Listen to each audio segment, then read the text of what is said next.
Boxing fans aren't holding back, and Keyshawn Davis is feeling the heat. Accusations of playing it safe and protecting his belt are all over social media as fans tear into him for choosing Edwin de Los Santos as his first title defense. The fight is set for June 7th in his hometown of Norfolk, Virginia, but it's clear many see this matchup as a disappointment. Instead of rising to the moment and picking a tough, informed challenger, Davis is stepping in the ring with someone who hasn't fought in almost 2 years. And fans are not impressed. 2 years ago, this matchup might have made sense. Back then, de Los Santos was still building momentum, and a fight between him and Davis could have had real excitement behind it. But now, it feels like de Los Santos is being dragged into the spotlight just to make Keyshawn look good. After all, de Los Santos hasn't fought in 19 months and lost his last big match against Shakur Stevenson. With that kind of record and such a long layoff, even if Davis wins,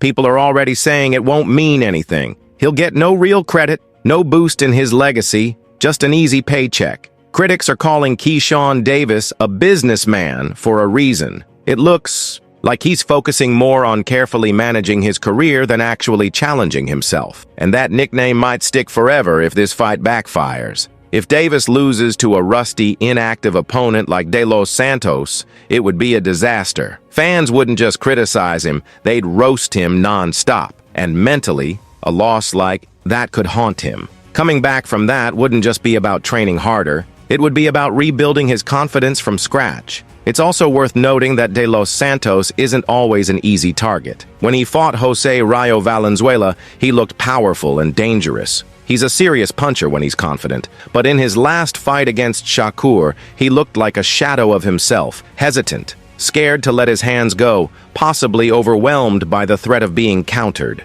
So while some fans might see him as washed, others still remember what he's capable of when he brings the fire. That unpredictability adds tension, but it doesn't erase the fact that this matchup feels weak for a title defense, adding fuel. To the criticism, fans are now wondering why Top Rank didn't line up a better opponent for Davis. There were clearly other options. Andy Cruz, ranked number 10 by the WBO, had already called for a fight with Davis. Raymond Muratalla was another exciting possibility. Either of those fighters would have created more hype, more danger, and more respect. Instead, the promoters went with someone who's been out of action for nearly 2 years. And fans can't help but ask, is this really the best they could do? Or was it the safest bet for their golden boy? The backlash isn't just coming from casual viewers. It's from hardcore boxing fans who know the division inside and out. They've been waiting to see what Keyshawn Davis would do with the WBO lightweight title, and many were hoping for a bold statement. Instead, they're watching him step into the ring against someone many see as irrelevant in the current title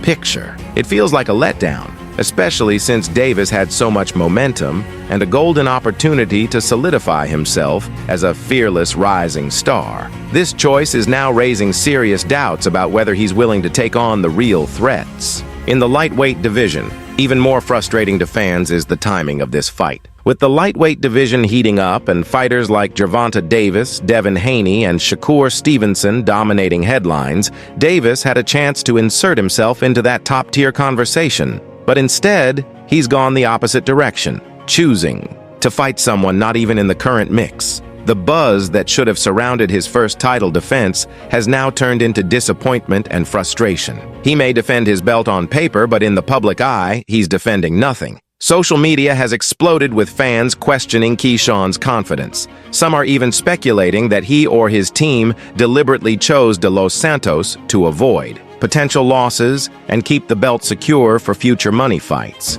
It's a dangerous narrative because once a fighter gets labeled as someone who avoids tough competition, it's hard to shake that image. And in a sport built on bravery and risk, being seen as overly cautious can damage a fighter's brand permanently. Every future move he makes will now be scrutinized even more closely. To make matters worse, there's still no official statement from Davis or his camp directly addressing the controversy. Silence in situations like this often gets interpreted as guilt or indifference. Either way, it's not helping him win back the fans. If anything, the lack of transparency is allowing the rumors to grow even louder.